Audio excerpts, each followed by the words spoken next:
Who didn't love the action scenes in Piofiore, swoon over the characters or discuss the controversial sides for hours? I certainly did, and that is why I was extremely excited to finally play the sequel, spend more time with the characters and feel the danger of living with the Mafia family. But does the sequel live up to the predecessor?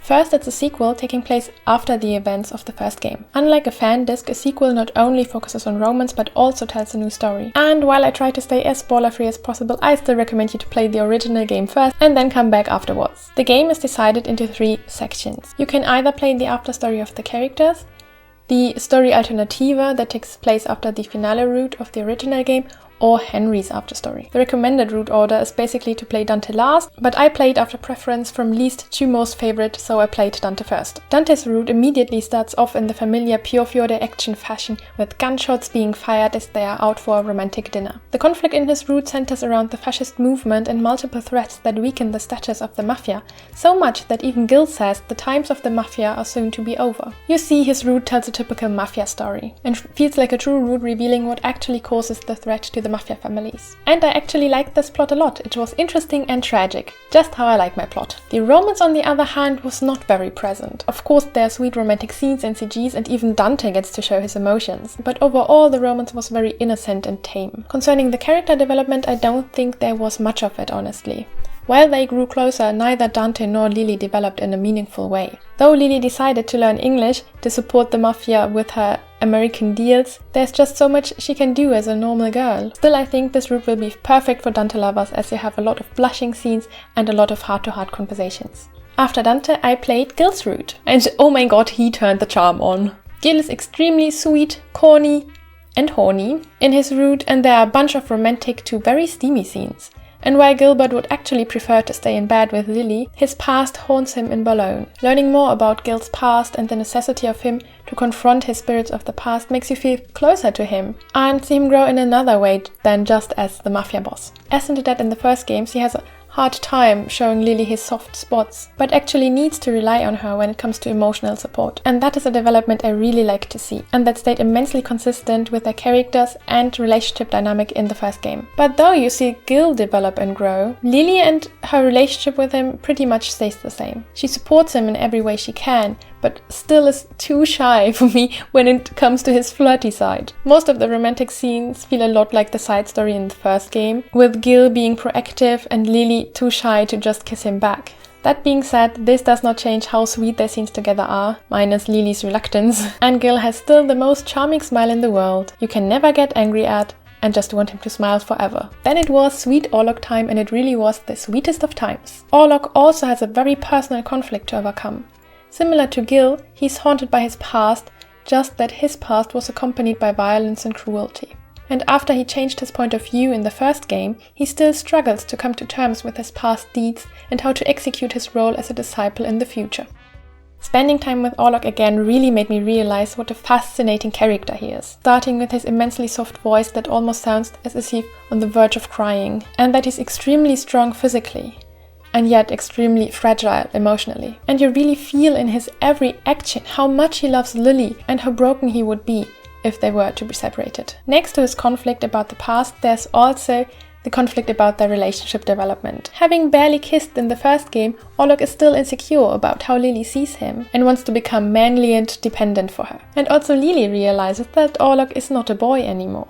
So the route is filled with extremely romantic scenes. And Orlok is even cuter than ever. Slowly we're approaching my top tier characters, coming to Nicola, that old secretive liar. There are still things about her fate and him that he hasn't told Lily yet, because his secrets might threaten their relationship. So also in this route we learn more about Nicola's past in the Mafia. And I really like how they kept it consistent with the first game, with Nicola still wrapping himself in a fog of lies and being a tiny bit too possessive. So not only does Nicola grow, but also does their relationship develop into a more mature, stable and trustworthy one. And I really like the conflict Nicola had and the way they dealt with it. Because though Nicola tries to hide things from Lily, I still feel they have an equal relationship and they approach conflicts in a mature fashion. And that also led to one of the most wholesome endings, in my opinion, that I consider the true ending now. Now finally we come to Young, the man I didn't know I needed my whole life. and now waited almost a year to meet him again. The ruthless, brutal, unpredictable, and dangerous boss of the Chinese Mafia in Burlone. A man who cannot be trusted, who acts on a whim, doesn't feel pain, and doesn't understand emotions. That's at least how I would depict him from the first game. The sequel may paint another picture. In his route, Yang has to fight another head of the Lao Shu, who is described as even more ruthless and inhuman than Yang. Well, that sounds promising, but he's also even stronger than Yang, which poses a considerable threat to Yang's carefree lifestyle, especially as soon as Yuan becomes interested in Lily. I personally didn't find this conflict too interesting, as though we were learning about Yang's connection with Yuan in the past, I didn't quite see the relevance of this development for Yang as a character. What for me actually seemed to more the focus of the route was the relationship development with Lily, because intelligent Lily knows Yang is not to be trusted. So it's actually him this time fighting for their relationship and having more trust in them than Lily. On the other hand, Lily gets unusually proactive, learning how to self-defend herself, but also opening up to Yang, while still being wary of him. And that was a really interesting conflict to me, figuring out how much Yang can be trusted. And I also loved all the allusions to the first part, be it in scenes or even motives. And I didn't realize how much I've missed the twins.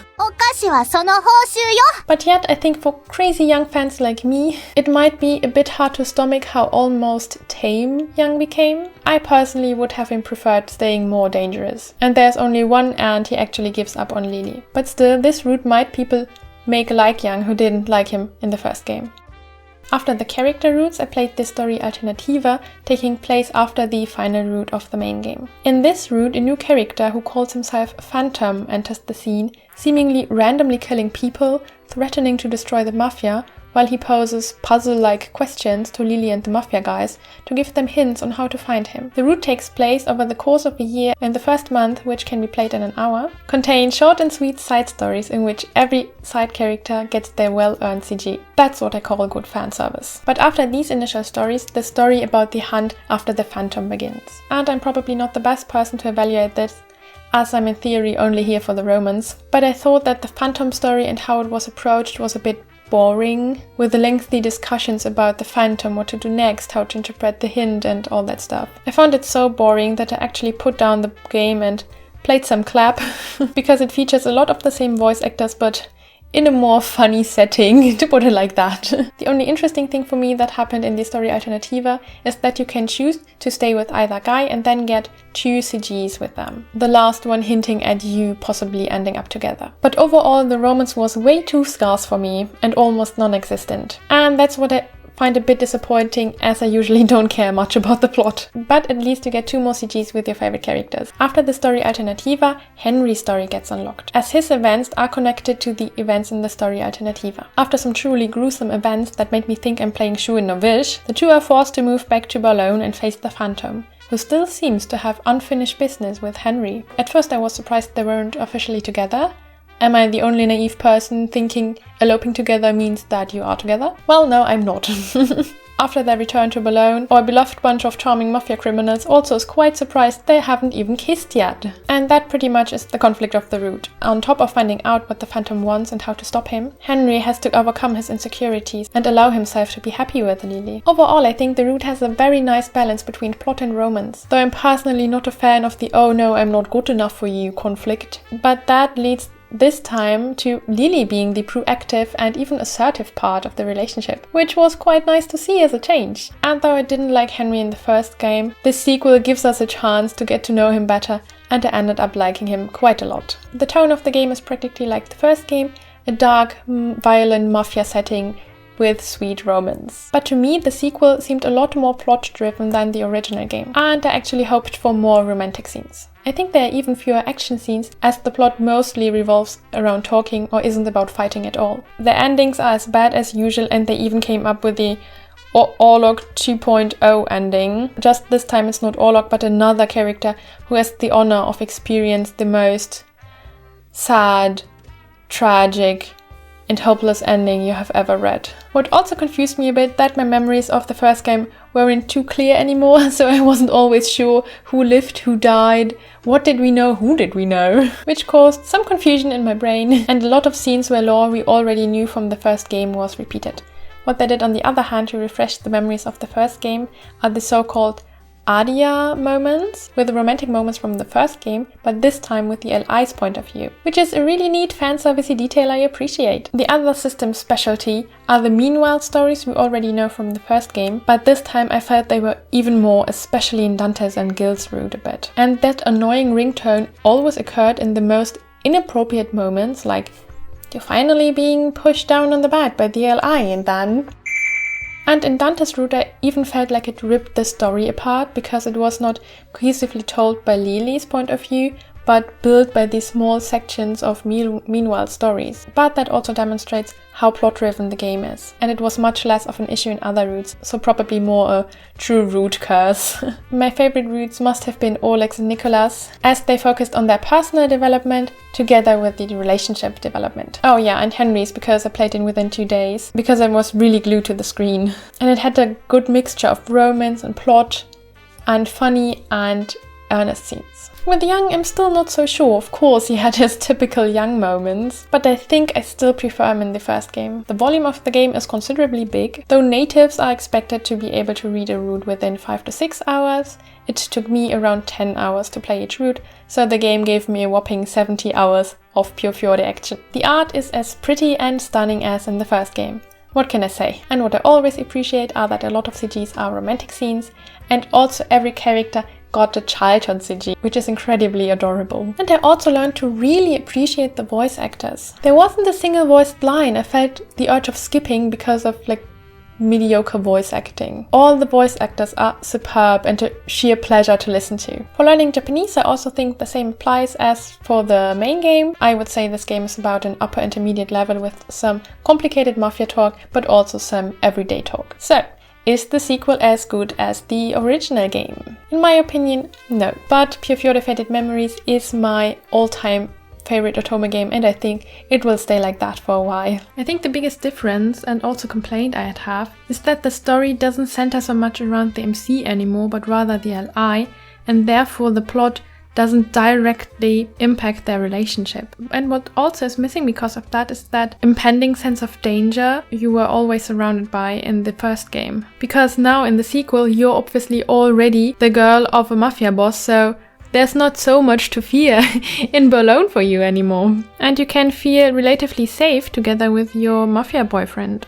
And while that is obvious for a sequel, it also made the plot for me feel less relevant and less engaging. Nevertheless, is Episodio 1926 a very worthy successor to a gorgeous game. It stays true to its root, with high sugar content balanced with a gory mafia story. The characters stayed consistent, while most of them had to deal with their past, or overcome an inner or outer conflict. The game offers more than enough content, be it the story or the fan service with your favorite characters and even side characters. Like the original game, it is certainly a game that can make you laugh and cry, be it in the adorable moments with the whole cast or the tragic, heart-wrenching endings of the characters you have come to love in hundreds of hours.